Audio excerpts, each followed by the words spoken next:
Diskutiron ang mga programa, proyekto asin mga plano kang lokal na gobyerno. Isihon ang may kamanundangan mga impormasyong manugod sa syudad ng Naga. Maging parte kang solusyon, ipag-orgulyo ang pagiging Nagenyo. Kaibahan ang pag-irima sa Public Information Office kang LGU Naga. Risa Santos asin Jason Lola. Tuyong aldaw na Sabado, alas 8 ng aga, sa rabay niyatong mamoton na ang Maray na Naga. Agosto 21, aldaw nin Sabado. Kumusta po kamo mga kapwa mi Nagenyo? Ako po si Riza Mostar Santos. Ako may mga tugang si Jason Nyola. Ibanan po ni duluwat kami sa pakipaguntahan sa satuyang mga guest. Asin nyo na pagkaaga, kaibanan ta ang Executive Director ka Naga City Public Safety Office, Rene Gumba.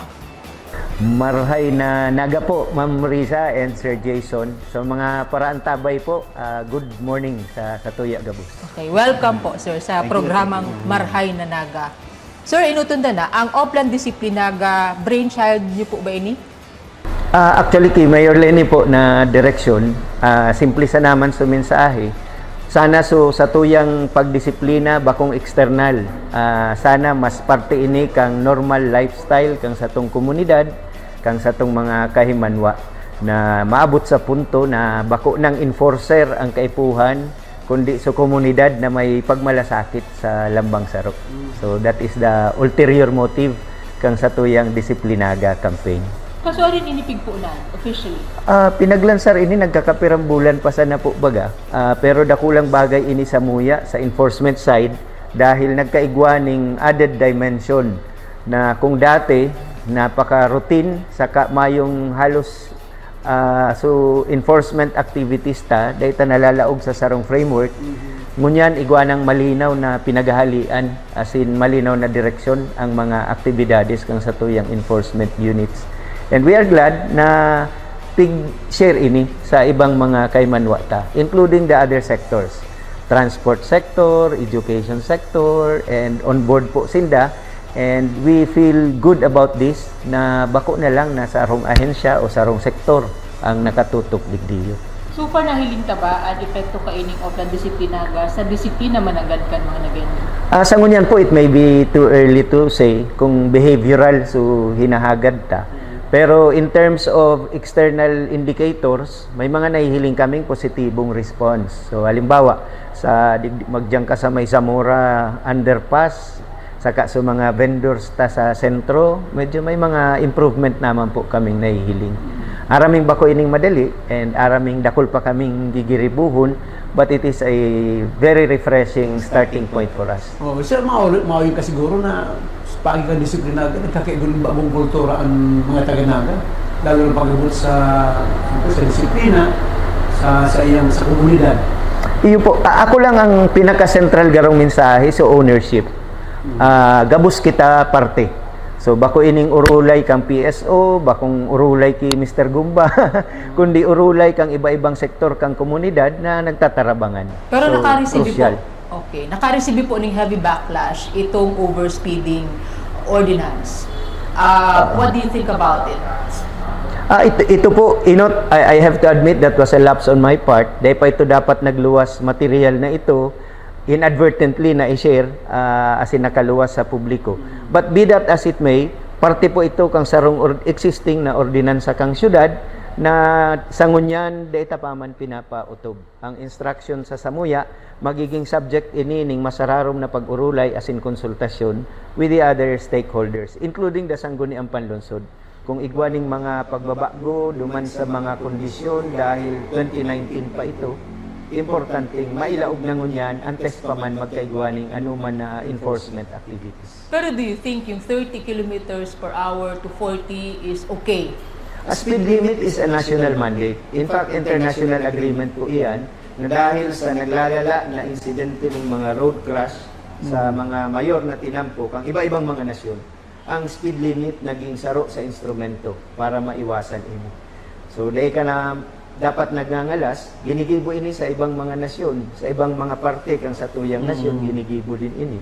Nagsusunod kita sa speed limit sa expressway. Nagsusunod kita sa speed limit kung yaong ka sa Clark or yaong ka sa ibang mga lugar. So, may ako nahiling na kaulangan para magamit ini. ang pinaka-importante lang digdi, so urulay as in pag-communicate sa satuyang komunidad para malinaw. Ano ang gusto ta mangyari ka magamit kita kang siring na intervention. Pero if ever man po, you are in favor duman sa paggamit ng speed gun? Yun po. We support this measure. Of course, kasabay kang mga iba pang interventions na gigibuhon ta. So bako ining exclusive na inilang ang intervention. So dapat yaon din itong halimbawa. So paggamit ta kang ibang mga gadgets, arog kang breath analyzers, so pagbabawal ning pag-drive na burat. So ini po kayang speed limit para lang ini sa overspeeding na mga violators. Ini pong iba pang mga violations kasabay din kaya na nagiging kausa din ng mga disgrasya, aksidente. So we have to implement it as a package. Duman naman kita po sa road obstruction, no? How do you implement this road obstruction ordinance? No, na dai po nakakamati ning pagkadihado itong pong mga apektadong mga paratinda. Sa ngunyan po, duwayan. So, parking, saka, so vendors.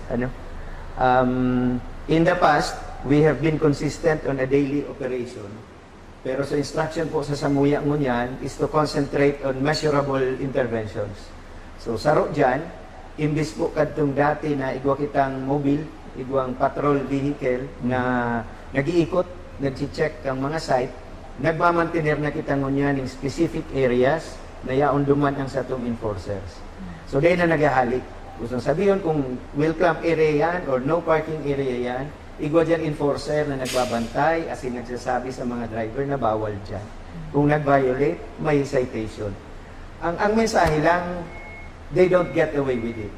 Pag sala, igwaning apprehension, igwaning citation na marireceive.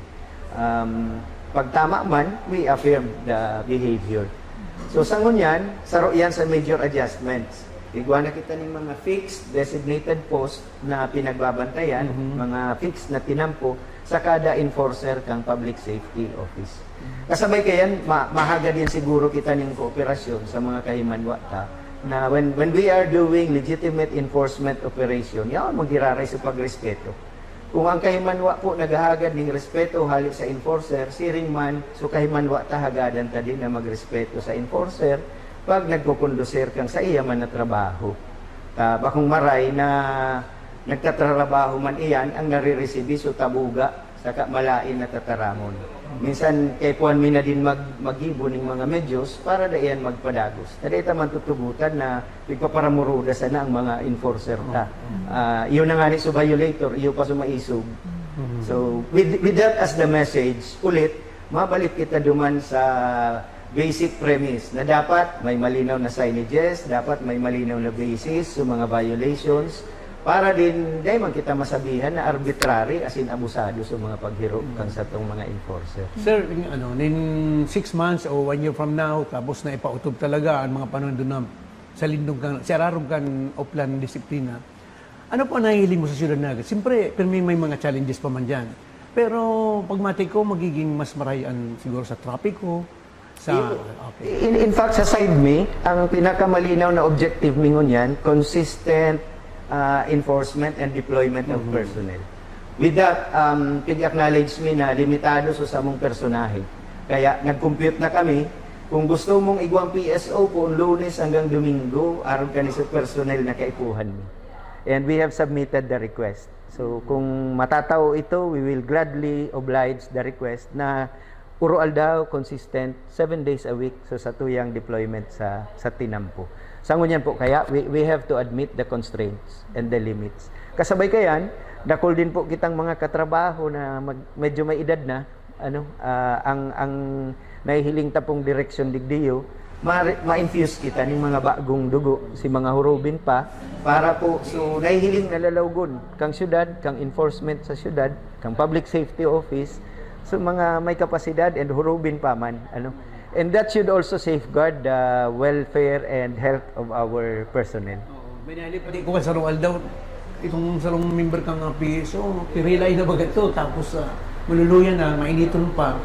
Kaya sabi ko, dapat may mga hoben Iyo po, Oo. iyo po. And nagpapasalamat kita kay Mayor Lenny and the present administration dahil nagtatao pong suporta sa direksyon na iyan.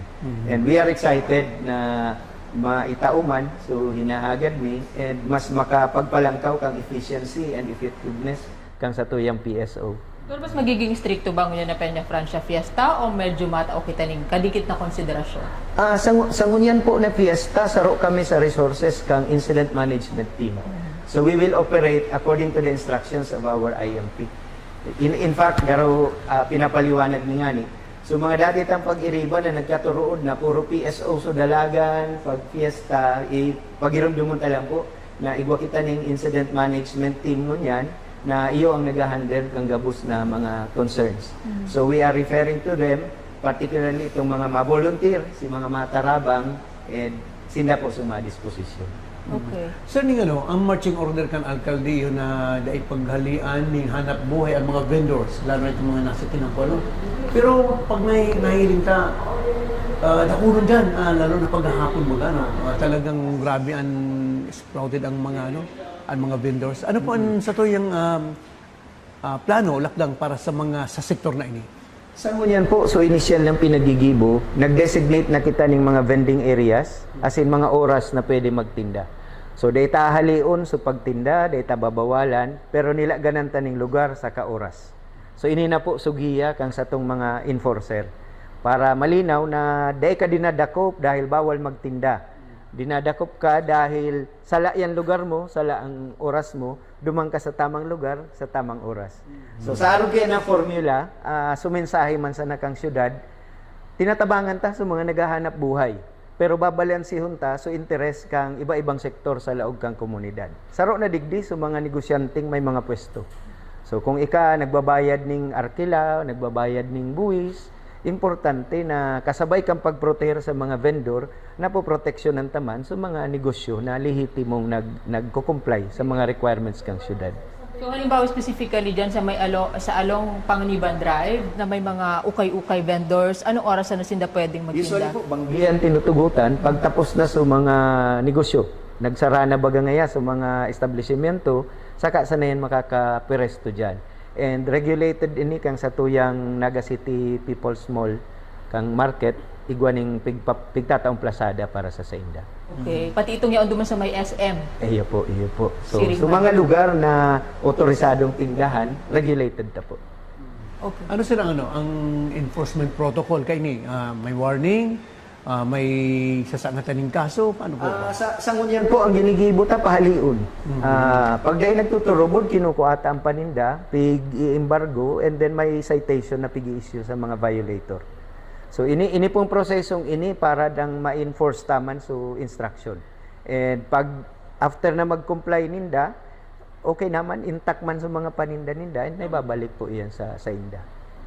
Actually, halos the same pa din naman. Pareho. Yung, 'di ba? Iya Yung po. proseso kung paano sinda pigdadakop o kung paano sinda pigtatawanan ng warning, pero pigi-infuse ta lang yan. So May schedule, may lugar. and so disiplina. Iyo po. Oo, na So, dapat ara mo. Okay. Nagpapasalamat din kami sa mga vendors na nagrarani po na nakiki-coordinate sa opisina na sa inyo sa lugar anong oras so pwede. And sinisiguro taman na nagigiyahan ta. Okay. So, during the confirmation of Attorney Nurin San Luis, Luti, di ako sigurado kung ito subalang ni Vice Mayor Gabby Bordado.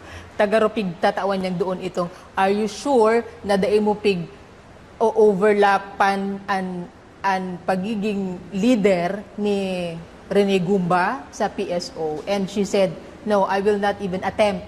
But how do you handle ang leadership kang parehong babae ngunyan? Because we have Mayor Lenny Robredo and the city administrator is Attorney Nurin San Luis Luti, who are both females. Pero ano reaction mo duman sa nagsasabi na habo ko na sa babaeng leader? Unfortunately, I don't agree. I have no issue with leadership, particularly whether it's male or female, a man or woman. Ano. I support both leadership. And siguro halion ta itong mga stereotype na pareho din yan sa PSO na halimbawa, Kung dati ang hinahanap mo sa PSO, itong disiplina militar na garo gusto mong pag-command mo, fight to lose, I'm not that type. Mas sa management level and sa operational level ang focus ko. And the discipline will come internally. Pag may day ka nagibo, I will issue the memorandum that dahil may epekto sa trabaho mo. So aron kaya ng sistema pigbilog ta sa Public Safety Office and with the corresponding organizational and institutional development interventions. So kaya sa ngunyan, ang PSO nasa puntong may 5 division and institutionally may sistema sa organisasyon. With that context, nagpapasalamat kita sa infusion kang kababaihan na leadership, particularly sa leadership ngunyan ni Mayor Lenny saka ni Attorney Norin. May mga bagay na dati data nahihiling. So, but at this point, pero may sinasabi ko nga there will always be a better way of doing things. And I'm very happy that our two women leaders are infusing the elements, particularly pag abot sa management kang sa tuyang opisina. And let's be clear about this, ang city administrator is actually on top of all the other departments. So, mayo po kaming problema and naugma ako na yaon si Attorney Norin given her background and expertise. Dako lang bagay sa samuyang trabaho. Nakababad ba kami sa transport sector, sa Uru-Lining Mobility. Now, perfect so background niya para makapag-assist, makapag-intervene sa samuya. Siguro sir, ang sarong magiging issue dyan, itong inapo na selective enforcement, na dapat na malikayan talaga na kung anong gapautugta sa mga motorista, sa vendors, sa mga influential persons, iyo man sana talaga. Totoo po yan. In fact, pag abot halimbawa sa kolorum ng mga bihikulo, mga trimobile, halina kami para pagirumdum kang sa tuyang mga trimobile operators and drivers. Sir, tabangi man po kami, tagadakol ng kolorum sa Naga. Most of our enforcement interventions nangyayari kapag may direktiba, may intervention. So, mahiriro, pag nag-urulay, madakop kitang kolorum mo niyan. Because of that, may impression na lulubog lilitaw sa enforcement. Pero nag-shift kita ngunyan dahil sa instruction, make it more sustained, more persistent. So ngunyan, urual daw, may operation. Naging parte na kang regular deployment task kang kada PSO na mag-check kang mga kolorum, trimobile, ang isusunod ta sa mga padyak. And daily, there should be a corresponding quantification. Piraso nagkadarakop mo yan. Saka pagkatapos po siguro ng 6 na bulan, susukulon ta. Nagbabawas ba o nagdadagdag sa mga kolorum? Kung dahil man kaya nagbabawas, dahil kita nakakatabang sa problema kang transport sector. So again, we are trying to protect the legitimate transport operators and drivers igdi sa syudad. Masabi sa ibang mga banwaan, ano man nga ta, ginigipit kami. Ano man nga ta, pagbabawalan kami. Ako po, baka para malinaw lang sa to, so mga prangkisang itinao, may mga limit. So ang prangkisa kang Naga, dahil pwede maglaog sa ibang munisipyo. So, siring man, so ibang mga munisipyo na dahil man pwede. So it is in that context na pigbabantayan ta so, sa tuyang transport sector. So, araw lang po kayan. So, mga shift ngunyan sa tuyang enforcement operation. And, supirming pagirumdum sa mo ni Mayor, data-driven. So, dapat aram mo kung piraso operations na pigkonduser mo, piraso nadakop mo ngunyan na aldaw, and kaya mong i-articulate and ipaliwanag tulos. Okay. So, Sir Rene, what about illegal drugs? Sa ngunyan po, bako akong miyembro, in fact, garo na ipigrinyo itong Anti-Illegal Drugs Task Force sa enforcement. As in, pigpi-play up tangon yan, pinapakusog itong Naga City Dangerous Drugs Board.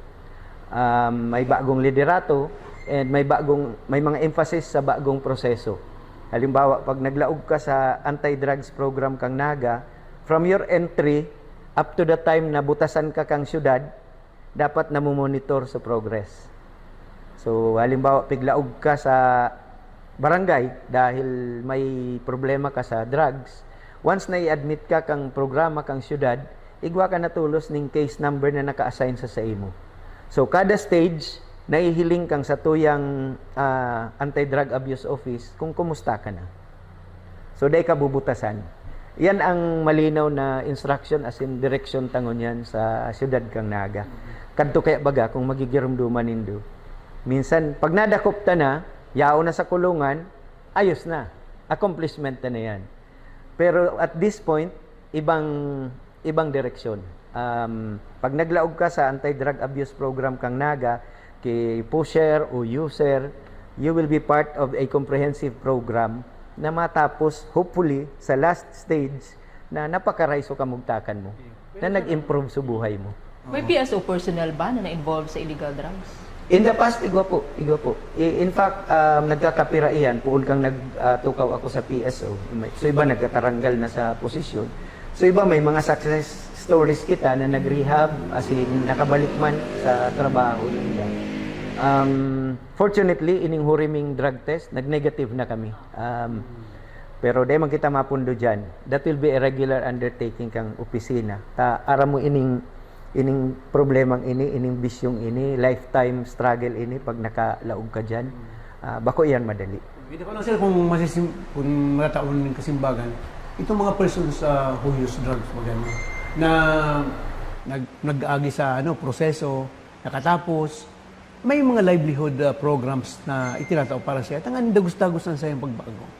Actually, saro yan sa pig review tangon yan. Dahil for quite some time, ang ginagamit na data, itong mga PWOODs, itong kang panahon pa ni dating Presidente Duterte, ang ginagamit na data. Kadaklan duman, so iba tapos na sa intervention, so iba mayo na digdi sa tuyang lugar, so iba mang garadana. So ang sinasabi talangon yan, we have to move on into a new database na para kumpleto so senaryo ta, kumpleto so pakaintindi ta kang sitwasyon kang droga sa Naga. Bako lang dapat ito ang database ta. Dapat tiga-update ta as in tigi-improve ta. So iyon na po ining bagong case management and referral system tangon yan sa syudad ang magiging basehan. And automatic, pag naghapot si Mayor, kumusta ang drug situation ta sa Naga, igwa kitang kompletong retrato. Puun sa entry kang mga cases sa laog kang syudad, abot sa court hearings, mga enforcement operation, up to the rehabilitation and community-based intervention. So that gives us a very complete picture of the drug situation. Natapos pa sana sir ang State of the City report ni Mayor Leni Robredo. Arin sa iling mo ang pinaka outstanding accomplishment kang administration? Kadakol ito, Ma'am Risa. Kadakol ito. Baka masut challenges na lang yung nagirumduman ko. Okay. Kadakol pa kitang challenges na inaatubang inot sa traffic management. Room for improvement pa ini. So, vision ta na safe, walkable, and secure city. Yan ang saro sa mga pigpapatrabaho sa Satuya. Kaya double time kami sa efforts na ini. So maliban sa enforcement, sa traffic management, sa mobility and transport concerns, ini so magagabat pang challenges. Bakong madali dahil so iba behavioral intervention, so iba engineering intervention, so iba man enforcement. So hopefully ining disiplinaga po na tatahi ta into one concrete framework so mga ginigiribo towards that direction. Pero igwa ka bang, at least saro lang, na daing mo pig-uyunan o igwa kang ibang perspective na ginibo o na-accomplish ngunyan? Kumbaga daing mo gayong, kumbaga igwa kang ibang perspective, manong guduman? So far, maayo man akong nagigirumduman. Generally, sa enumeration kang challenges, I agree. So enumeration kang mga significant accomplishments, ay saro pala duman na nag-stick out sa kuya. So significant support that we are getting from the outside. So, ining mga bagay na kung resources lang kang syudad ang gagamiton, dahil mangyayari. So, dako lang bagay na susuporta, nagahali sa luwas, both the government and the non-government sector, yaon ngunyan sa Naga. And dako lang bagay din sa liderato ni Mayor Leni para makuha ang arog kaya na suporta. Bihirang mangyari iyan na may arog kaya ning level ning support asintabang sa LGU. Iyo po. Both from the national government, international agencies, as in non-government organizations. So, naiintindihan ko din itong saro sa rason na pinapatrabaho kay City Administrator Norin Ngunyan, Attorney Norin, itong mga big ticket projects na importanteng dahil masayang and masiguro na matapos as in ma-implementar. Kasudma na monitor ko pre-bid conference so garo 450 million na GMR Coliseum. And nasabihan din kami ni Mayor na so Cesar dire-diretso sa construction and fully funded and with the other infrastructure projects sa syudad. So we are very grateful and we are in gratitude for all of the support that are coming in. And we join the city mayor in saying thank you for that. So, are you confident na si 2028 finish lines will be achieved? At bako pa po 100%. At this point, ang confidence ko mga nasa 70% na kayan because may mga backlog kita na kay puwantang maghabol and ang saro lang na maugmadigdi dahil malinaw sa mga metrics and rubrics na ginagamit. Bakong arab kadto na garo depende kung magustuhan o dai si output mo. Sa ngunyan konkreto para aram mo na na-achieve o dai si inaasahan sa imong opisina or sa indong sektor. Okay. Thank you very much kay Executive Director Rene Gumba and we look forward to seeing you implement ini pong mga kaipuan ni implement kang PSO sa syudad ni Naga. Oo, na mag-work. And good na ina-accept talaga kang city itong feedback from different sectors and tinatanggap siya positively, constructively. Oo. So I think that's one of the core message also. Do not be hesitant to give the feedback and ipaabot. We will not even dwell on the manner of giving it just as long as we receive the feedback. Aya, and top 2 ka mo, Sir Rene. Yata, top 2 tama sa Top 1 kami sa... Top 1, wow. Wow. Sige nga, share with us. We've been awarded recently duman sa Maynaga app. So, pinakahalangkaw na concerns, na number of concerns na naglaog, and number of concerns na resolve. Unfortunately, we were not the top 1 in the solution rate. Sa kadakulan po, kang nagralaog, masakit na 100% agad-agad. So we are working on it. We are improving our systems also to make it more responsive. But again, we are receiving the feedbacks and we are acting on the feedbacks. Thank you very much. Okay, sige po. Hasta po sa masunod na Sabado, mag-iribanan po liwat kita. Ako po si Riza Mostar Santos. Ako may mga tugang si Jason Miola. Nagsasabi, Asin ini po ang programang Pirminyatong Tigba Maawat an Marahay.